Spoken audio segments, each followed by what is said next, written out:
오늘부터는 문과 계열 학과별로 AI를 어떻게 쓸 수 있는지 하나씩 살펴봅니다. 교육학과부터 법학, 경영, 인문학, 사회과학, 예술 디자인까지 6분야를 차례로 다룰 텐데요. 첫 번째 시간은 교육학과와 사범대학 이야기입니다. 사범대 친구들 보면 수업 지도안 쓴다고 밤새는 경우가 많더라고요. 한 차시 준비하는데 두세 시간은 기본이라면서요? 맞습니다. 학습 목표 정하고 도입, 전개, 정리, 구조 짜고 실험이나 활동도 넣어야 하니까요. 그런데 챗 GPT나 클로드한테 이렇게 말해보세요. 중학교 2학년 과학 1과 에너지 단원 45분 수업 지도안을 도입, 전개, 정리 구조로 만들어달라고요. 실험 활동도 포함해달라고 하면 됩니다. 그러면 AI가 다 만들어주면 예비교사는 뭘 하는 건가요? 옆에서 구경만? AI가 주는 건 초안이에요. 큰 틀을 빠르게 잡아주는 거죠. 거기서부터가 진짜 일입니다. 자기 교육 철학이나 반 분위기에 맞게 고치고 세부 내용을 다듬는 데 시간을 쓸 수 있으니까요. 바닥부터 끙끙대는 시간을 줄이고 정작 중요한 판단에 집중하는 겁니다. 수업 자료도 학생마다 다르게 만들 수 있다고요? 같은 반인데 수준이 다 다르잖아요. 선생님 한 명이 그걸 어떻게 다 챙깁니까? 그게 AI가 잘하는 일이에요. 같은 과학 개념을 초등학교 5학년 수준, 중학교 1학년 수준, 중학교 3학년 수준으로 각각 설명해달라고 하면 3가지 버전이 나옵니다. 마치 같은 영화를 전체 관람가 12세, 15세 버전으로 편집하는 것처럼요. 느린 학생한테는 쉬운 단어와 예시가 많은 보충 자료를 만들고 빠른 학생한테는 심화 탐구 과제를 따로 줄 수 있습니다. 모든 학생이 자기 속도로 배울 수 있는 환경이 되는 거죠. 시험 문제 만드는 것도 되나요? 저는 학생 때 선생님이 문제 내는 게 쉬운 줄 알았는데 막상 생각해보면 그것도 엄청난 노동이겠네요. 됩니다. 예를 들어 중학교 국어 주정하는 글쓰기 단원에서 서술형 평가 문제 3개를 만들어 달라고 하면서 채점 기준표도 같이 달라고 하면 돼요. AI가 문제마다 루브릭이라는 채점 기준을 붙여줍니다. 루브릭이요? 뭔가 고급진 단어인데요. 채점 기준표라고 생각하시면 됩니다. 주장의 명확성 3점, 근거의 적절성 3점, 표현의 정확성 2점, 이런 식으로 항목별 배점을 정하고요. 각 점수대별로 어떤 답안이 해당하는지 구체적으로 써 있어서 공정하고 일관단 채점이 가능해집니다. 상담은요? 요즘 학생들 정서적으로 힘들어하는 경우가 많다고 하던데 그런 부분도 AI가 도와줄 수 있나요? AI를 상담 연습 상대로 쓸 수 있습니다. 학업 스트레스로 힘들어하는 중학생과의 첫 상담 시나리오를 만들어 달라고 하면서 공감적 경청 기법을 쓰고 학생이 스스로 문제를 인식하도록 유도하는 질문을 넣어 달라고 하면 됩니다. 실제 상담 전에 흐름을 연습해 볼 수 있는 거죠. 생활기록부 쓸 때도 마찬가지예요. 이 학생은 발표 자료 조사를 성실하게 했는데 목소리가 작아서 전달력이 부족했다. 이런 내용을 알려주면 긍정적이면서도 개선점을 담은 피드백 문장을 만들어줍니다. 졸업 논문 쓸 때 데이터 분석도 된다면서요? 통계 프로그램 배우느라 고생하는 교육학과 학생들 많은데. 챗 GPT의 데이터 분석 기능을 쓰면 엑셀 파일을 올리고 학년별 만족도 차이를 분석해서 그래프로 보여달라고 할 수 있어요. 평균값 계산부터 통계적 유의미성 검증, 시각화까지 한 번에 처리해줍니다. 연구자는 기계적인 정리 작업에서 벗어나서 결과가 교육적으로 어떤 의미인지 해석하는 데 집중하면 됩니다. 결국 AI가 교사를 대체하는 게 아니라 교사가 진짜 교사다운 일에 집중하게 해주는 거네요. 다음 시간에는 어떤 학과 이야기를 들을 수 있나요? 다음 시간에는 법학과와 행정학과에서 AI를 어떻게 쓸 수 있는지 이야기해 보겠습니다. 이번에는 법학과와 행정학과 이야기입니다. 법학이든 행정학이든 다루는 정보의 양이 어마어마하잖아요. 판례, 법령, 정책 자료. 이걸 AI가 어떻게 도와주는지 살펴볼게요. 법대 친구들 보면 판례집 들고 다니는데 그거 진짜 벽돌 수준이더라고요. 가방이 불쌍했습니다. 맞아요. 예전에는 판례집을 뒤지거나 법률 데이터베이스에서 키워드를 넣어서 하나하나 찾았거든요. 하나 찾는데 몇 시간씩 걸리기도 했습니다. 그런데 지금은 빅케이스 같은 리걸테크 플랫폼이 있어요. 명예훼손 사건에서 진실성 항변이 인정된 최근 판례를 찾아달라고 입력하면 관련 판례 수십 개를 몇 초 만에 정리해줍니다. 그냥 나열만 해주는 건가요? 아니면 내용도 정리해주나요? 나열만 하는 게 아니라 사건 배경이 뭐였는지, 법원이 왜 그렇게 판단했는지, 핵심 법리가 뭔지까지 정리해줍니다. 학생은 그걸 바탕으로 쟁점을 이해하고 자기 의견을 붙여서 리포트를 쓰면 되는 거죠. 다만 꼭 주의할 게 있어요. AI가 존재하지 않는 판례를 만들어내는 경우가 있습니다. 환각 현상이라고 하는데요. 가짜 판례를 진짜처럼 써낸다고요? 그걸 그대로 과제에 넣으면 교수님한테 불려가는 거 아닙니까? 네, 실제로 그런 사례가 있었어요. 그래서 반드시 원문을 확인하는 습관이 필요합니다. AI는 출발점이지 종착점이 아니라는 거, 이건 법학에서 정말 중요한 원칙입니다. 판례 말고 계약서 같은 것도 AI가 써주나요? 저도 자취방 계약할 때 뭐가 뭔지 하나도 몰랐거든요. 됩니다. 법학과 학생이 실습으로 임대차 계약서를 쓴다고 해봐요. 임대인, 임차인, 임대기간, 월세, 보증금 조건을 넣고 특약사항까지 지정하면 법적 형식을 갖춘 초안이 나옵니다. 그런데 더 쓸모있는 건 검토 기능이에요. 완성된 계약서를 AI한테 보여주고 임차인한테 불리한 조항이 있는지 물어보면 됩니다. 계약 해지 조건이 불명확하다든지 보증금 반환 시기가 파져 있다든지 그런 걸 잡아주는 거군요. 저 그때 그냥 사인했는데. 모의 재판 이야기도 해볼게요. 법학과 수업에서 모의 재판을 하잖아요. 검사랑 변호인 나눠서 논리 대결을 하는 건데 AI가 연습 상대가 돼줍니다. 사건 개요를 넣고 피고인 입장에서 변론문을 써달라고 하면 논리적인 초안이 나와요.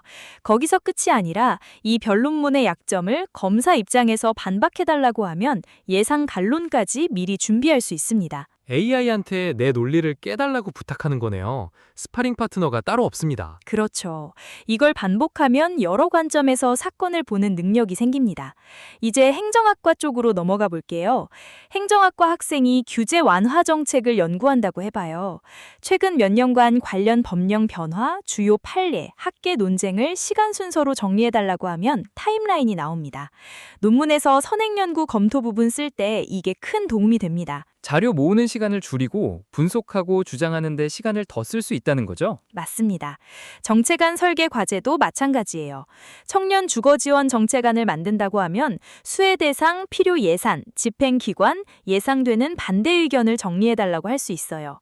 입법안에 쓴 다음에는 상위 법령과 충돌하는 부분이 있는지 검토를 시킬 수도 있고요. 실제로 시행 가능한 정책을 만드는 연습이 되는 겁니다. 법학이든 행정학이든 AI가 자료조사랑 초안을 맡아주면 학생은 생각하는 데 집중할 수 있겠네요. 물론 가짜 판례는 조심하면서요. 여기서 우리 음악 듣고 와서 계속하죠. 이 방송은 김경진 변호사가 제공하는 방송입니다.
다시 이어가겠습니다. 방금 들은 음악처럼 인공지능도 잠깐 쉬었다가 보면 더 또렷하게 보입니다. 이번에는 경영학과, 경제학과, 회계학과 이야기를 해볼게요. 이 세 학과의 공통점이 뭘까요? 바로 숫자와 데이터를 다루는 학문이라는 겁니다. AI가 이 분야에서 정말 힘을 발휘하거든요. 경영학과 학생들은 과제마다 시장 분석하라고 하잖아요. 그거 자료 찾다가 밤새는 거 저도 기억나요. 맞아요. 예를 들어 K-뷰티 시작을 분석하는 과제를 받았다고 해볼게요. AI한테 최근 3년간 성장률, 주요 기업, 소비 트렌드, 해외 진출 현황을 정리해달라고 하면 공개된 시장 보고서랑 뉴스를 종합해서 분석 자료를 만들어줍니다. 경쟁사 비교도 되거든요. A사와 B사의 제품 가격, 마케팅 전략, 유통 채널을 비교하는 표를 만들어달라고 하면 스왓 분석까지 포함한 경쟁 구도 분석을 받을 수 있습니다.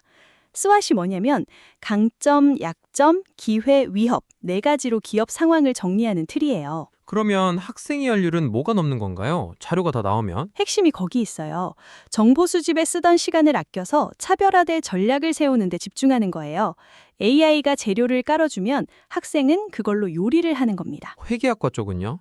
재무제표 읽는 거 솔직히 숫자가 너무 많아서 머리가 아프잖아요. 그렇죠. 재무제표 파일을 AI에 올리고 이 회사의 3년간 수익성, 안정성, 성장성 지표를 계산하고 해석해달라고 하면 영업이익률, 부채 비율, 유동 비율 같은 핵심 지표를 자동으로 뽑아줍니다. 같은 업종 평균과 비교해서 평가해달라고 하면 벤치마크 기교까지 해주고요. 숫자를 문장으로 풀어 설명해주니까 보고서 쓰기가 한결 쉬워지는 거죠. 마케팅 쪽도 궁금해요.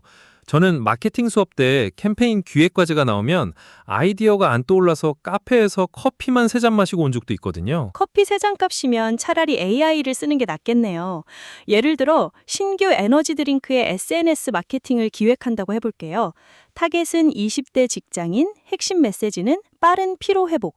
이렇게 입력하면 인스타그램용으로는 출근 전 에너지 충전 콘셉트의 짧은 영상 아이디어를 주고 유튜브용으로는 직장인의 하루를 따라가는 스토리텔링 구성안을 줍니다. 사업 계획서 쓰는 것도 도와주나요? 창업 수업 때 그거 쓰느라 고생하는 친구들이 많던데. 네, AI한테 투자 제안서의 표준 구조부터 물어보면 시장 기회, 문제 정의, 해결책, 비즈니스 모델, 재무 전망 같은 필수 항목을 안내받습니다. 그 다음에 각 항목을 하나씩 채워가는 거예요. 우리 제품이 해결하는 문제를 고객 관점에서 설명해달라거나 5년 후 예상 매출 가정을 세워달라고 요청하면 구체적인 초안이 나옵니다. 경제학과 학생들은 통계 데이터 시각화를 많이 하잖아요. 그 부분은 어떤가요? 예전에는 엑셀이나 통계 프로그램을 직접 다뤄야 했는데요. AI한테 한국의 10년간 실업률, 성장률, 물가 상승률 데이터를 시각화하고 관계를 분석해달라고 하면 그래프를 자동으로 만들고 상관관계까지 설명해 줍니다. 2020년 실업률이 급증한 이유를 물으면 팬데믹 같은 외부 요인과 연결해서 해석도 해주고요. 엑셀 쓰다가 막히면요. 피벗 테이블로 지역별 매출 합계 구하는 법을 단계별로 알려달라고 하면 클릭 순서까지 상세하게 알려줍니다. 통계 프로그램에서 오류가 나면 그 메시지를 그대로 복사해서 AI한테 붙여넣으면 바로 해결책이 나와요. 두꺼운 매뉴얼 읽을 필요가 없어진 셈이죠. 프로그래밍은요? 경영학과 학생이 파이썬까지 써야 하나? 이런 생각도 들 것 같은데요. 프로그래밍을 한 번도 안 배운 학생도 할 수 있어요. 챗 GPT한테 파이썬으로 CSV 파일을 읽어서 선 그래프 그리는 코드를 작성해달라고 하면 실행 가능한 코드를 통째로 써줍니다. 그걸 구글 콜앱 같은 무료 환경에 복사해서 붙여넣고 실행하면 끝이에요. 오류가 나면 오류 메시지를 다시 보여주고 수정해달라고 하면 됩니다. 이렇게 AI가 만든 코드를 반복해서 쓰고 고치다 보면 자연스럽게 프로그래밍 감각이 생깁니다. 처음부터 교재를 펴고 공부하지 않아도 필요할 때마다 물어보면서 실전 능력을 키울 수 있는 거예요. 경영, 경제, 회계 학생들한테 AI는 데이터를 다루는 든든한 조교인 셈입니다. 이번에는 인문학 이야기를 해볼게요. 문학, 역사, 철학, 어문학. 인간의 사고와 문화를 탐구하는 학문인데 AI가 여기서도 쓸모가 있습니다. 인문학이요? 솔직히 인문학이랑 AI는 좀 안 어울리는 조합 같은데요? 그렇게 생각하기 쉬운데요. 인문학이야말로 방대한 텍스트를 다루는 학문이거든요. AI가 그 텍스트를 빠르게 분석하고 새로운 해석의 실마리를 던져줍니다. 예를 들어 조지 오웰의 1984를 읽고 비평문을 써야 한다고 해봐요. 빅브라도 나오는 그 소설이요? 읽긴 했는데 비평문 쓰라고 하면 막막하죠. 줄거리 요약밖에 할 말이 없달까? 그럴 때 AI한테 빅브라더 상징이 갖는 의미를 전체주의 비판 관점에서 분석해달라고 요청하면 작품 속 주요 장면을 짚어가며 감시와 통제의 상징이 어떻게 작동하는지 설명해줍니다. 학생은 이걸 출발점으로 삼는 거예요. 거기에 자기만의 시각을 더하는 겁니다. 빅브라더가 현대사회의 알고리즘 감시 시스템과 연결된다는 식으로요. AI는 분석의 첫 발판이고 비판적 사고가 비평문을 완성하는 거죠. 고전 텍스트는 어떤가요? 논어 같은 한문 원전 읽다가 포기한 적이 한두 번이 아닌데. 한문이나 고전문학은 언어 장벽이 크잖아요. 논어 원문을 보여주고 이 문장의 문법 구조를 분석하고 현대적 의미로 풀어달라고 하면 주어와 수어를 구분하고 조사의 쓰임까지 설명해 줍니다. 칸트의 순수 이성 비판 같은 난해한 철학 원천도 마찬가지예요. 중학생도 이해할 수 있게 풀어달라고 하면 일상적인 예시로 바꿔서 설명해 줍니다. 순수 이성 비판을 중학생한테 설명하라니 그건 AI한테도 꽤 가혹한 미션 아닌가요? 그래도 해냅니다. 꽤 잘. 번역 실습에서도 재미있는 방법이 있어요. AI 번역과 사람의 번역을 나란히 놓고 비교하는 겁니다. 왜 이 단어를 선택했는지, 어떤 번역이 원문 의도를 더 잘 살리는지 따져보는 과정이 번역 실력을 키워주거든요. 논문 쓸 때 연구 주제 잡는 것도 도움이 되나요? 그게 제일 어려운 부분이라고 하던데. 너무 흔한 주제는 새로울 게 없고, 너무 독특한 주제는 자료가 없고, 그 사이를 찾아야 하잖아요. AI한테 큰 주제를 던지고 아직 많이 연구되지 않은 세부 주제를 제안해달라고 하면 생각지 못한 각도를 보여줍니다. 주제를 정한 다음에는 주요 선행 연구의 핵심 논지를 정리해달라고 해서 어떤 논문부터 읽을지 우선순위를 세울 수도 있고요. 문예 창작 쪽은 어떤가요? 글을 시작하는 게 제일 무섭다는 얘기를 들은 적 있어요. 백지공포증이라고. AI를 아이디어 파트너로 쓸 수 있어요. 시대 배경, 주인공 설정을 알려주고 단편소설 아이디어를 달라고 하면 플롯 구조랑 갈등, 결말을 여러 개 제시합니다. 그 중에서 마음에 드는 걸 골라 초고를 쓰고 완성된 글을 다시 보여주면서 인물 묘사가 일관성 있는지, 플롯에 허점은 없는지 검토해달라고 하면 기술적 피드백도 받을 수 있거든요. 다만 AI가 만든 문장을 그대로 가져다 쓰면 안 됩니다. AI는 아이디어를 튕겨주는 역할이고 실제 창작은 학생 자신의 감수성과 문체로 이루어져야 해요. 문예 창작 전공자들은 여러 언어 자료를 비교하기도 하잖아요. 셰익스피어의 햄릿을 영어 원문, 한국어 번역, 프랑스어 번역으로 비교 연구한다고 해봐요. 핵심 대사를 새 언어로 보여주고 각 번역에서 뉘앙스가 어떻게 달라지는지 비교 분석해달라고 하면 직역과 의역의 차이, 문화적 맥락이 반영된 선택, 운율과 리듬의 변화까지 짚어줍니다. 번역이 그냥 말 바꾸기가 아니라 문화를 다시 만드는 작업이라는 거. 그런 비교를 해봐야 체감이 되겠네요. 맞아요. 인문학에서 AI는 텍스트를 읽어주는 조수 같은 존재입니다. 해석하고 판단하고 글을 쓰는 건 여전히 사람의 몫이에요. AI가 던진 공을 어디로 보낼지는 학생이 정하는 겁니다. 여기서 우리 음악 듣고 와서 계속하죠. 이 방송은 김경진 변호사가 제공하는 방송입니다.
다시 이어가겠습니다.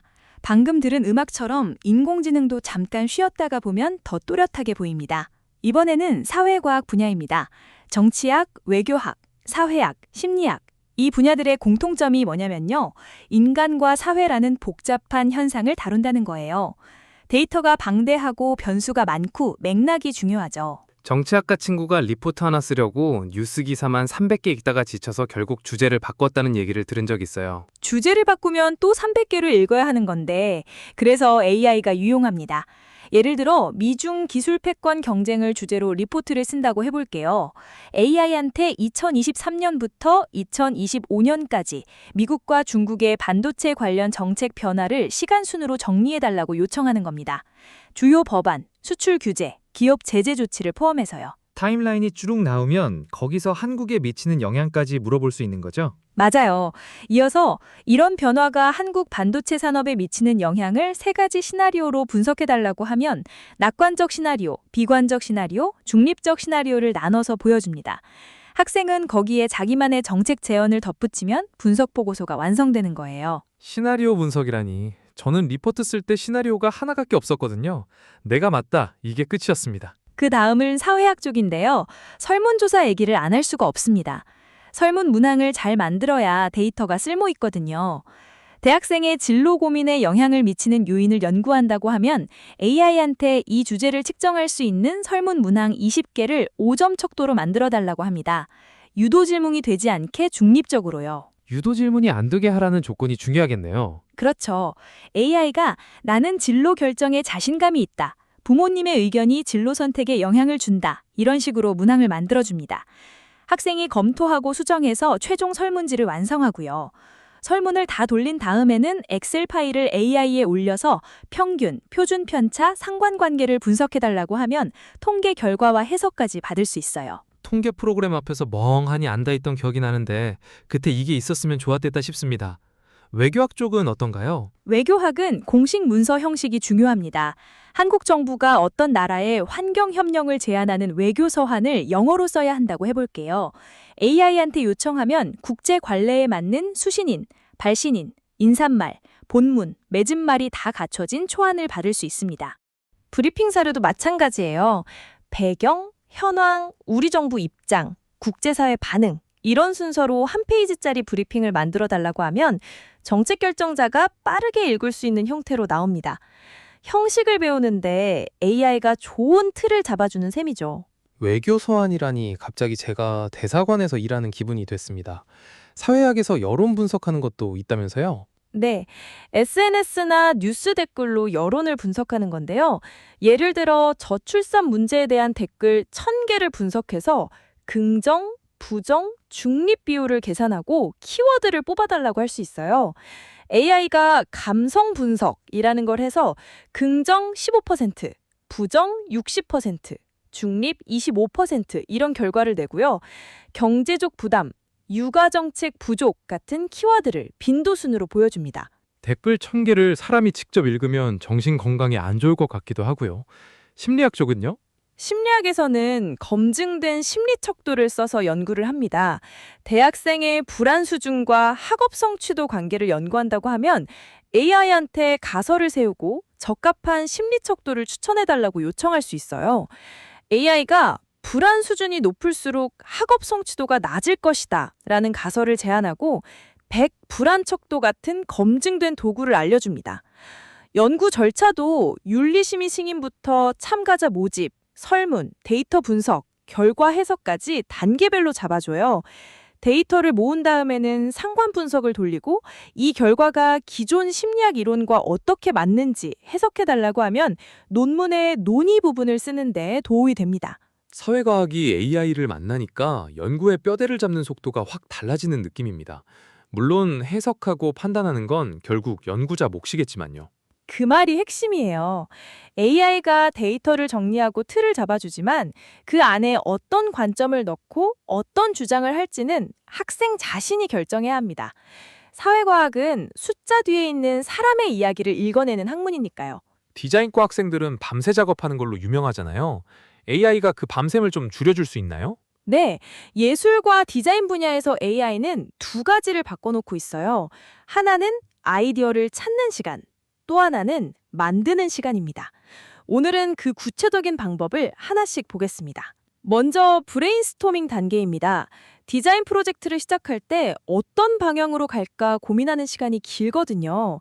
AI한테 친환경을 콘셉트로 한 조명 디자인 아이디어 10가지를 제안해달라고 하면 재활용 플라스틱 디자인, 담나무와 자연 섬유 결합, 태양광 패널 통합 같은 다양한 콘셉트가 쏟아집니다. 저는 그 고민 단계에서 핀터레스트만 3시간 보다가 시간 다 날린 적 있거든요. 맞아요. 탐색의 늪이죠. AI가 아이디어의 폭발을 도와주지만 최종 선택과 실행은 디자이너의 몫입니다. 10개 중에서 자기 감각과 기술 수준에 맞는 걸 고르는 건 사람이 해야 해요. 다음은 무드보드 제작입니다. 예전에는 잡지에서 사진을 오려붙이거나 인터넷에서 이미지를 하나하나 찾았잖아요. 지금은 미드저니 같은 이미지 생성 AI에 미니멀리즘 스타일의 친환경 조명, 소재는 대나무와 삼배, 색상은 베이지와 연한 초록, 분해기는 따뜻하고 차분함. 이렇게 넣으면 몇 초 만에 콘셉트 이미지가 나옵니다. 교수님한테 프레젠테이션 할 때 말로만 설명하면 잘 안 통하는데 시각 자료가 있으면 확실히 다르겠네요. 그렇죠. 이 이미지를 무드보드 중심에 놓고 폰트, 텍스처, 컬러 팔레트를 추가하면 완성이에요. 클라이언트든 교수든 말보다 시각 자료가 의도를 훨씬 잘 전달합니다. 영상 미디어 쪽도 봅시다. 3분짜리 단편 영상을 기획한다고 하면 AI한테 청소년 환경보호 캠페인 시나리오를 써달라고 할 수 있어요. 주인공은 고등학생이고 플라스틱 사용을 줄이는 메시지를 담아달라고 하면 도입부터 결말까지 구조가 잡힙니다. 스토리보드는요? 그림 못 그리는 학생은 그 단계에서 막히잖아요. 시나리오를 10개 장면으로 나눠서 화면 구성, 대사, 카메라 앵글, 배경음악 분위기를 표로 정리해달라고 하면 촬영 계획이 나오고요. 그림에 자신 없는 학생은 AI 이미지 생성 도구로 각 장면의 레퍼런스 이미지를 만들어서 시각적 스토리보드를 완성할 수 있습니다. 비주얼 컨텐츠 제작도 빨라졌어요. 브랜드의 봄 시즌 세일 인스타그램 게시물 10개를 만들어야 한다면 따뜻한 색감, 미니멀 레이아웃, 제품 강조 같은 조건을 주면 일관된 스타일의 이미지가 생성됩니다. 이걸 캔바나 피그마로 가져가서 텍스트와 로고를 넣으면 끝이에요.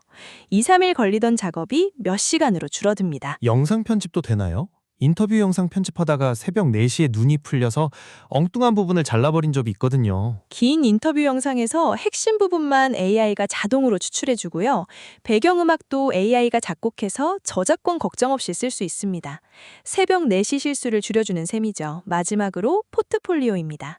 졸업 후 취업이나 대학원 진학할 때 작품도 중요하지만 그 작품을 설명하는 글도 중요하거든요. AI한테 프로젝트 배경, 디자인 콘셉트, 해결한 문제, 결과물, 배운 점을 400자로 요약해달라고 하면 전문적인 설명문이 나옵니다. 학생은 이걸 자기 목소리로 다듬어서 개인의 경험과 감정에 드러나도록 수정하면 됩니다. 오늘 10번째 장, 문과 계열 학과별 AI 활용 전략을 마칩니다. 교육학과부터 예술학과까지 살펴봤는데요. 과제를 시작할 때, 리포트 구조를 잡을 때, 포트폴리오 글을 쓸 때 AI한테 먼저 한마디 건네보세요. 그 한마디가 여러분의 시간을 돌려줄 겁니다. 들어주셔서 감사합니다.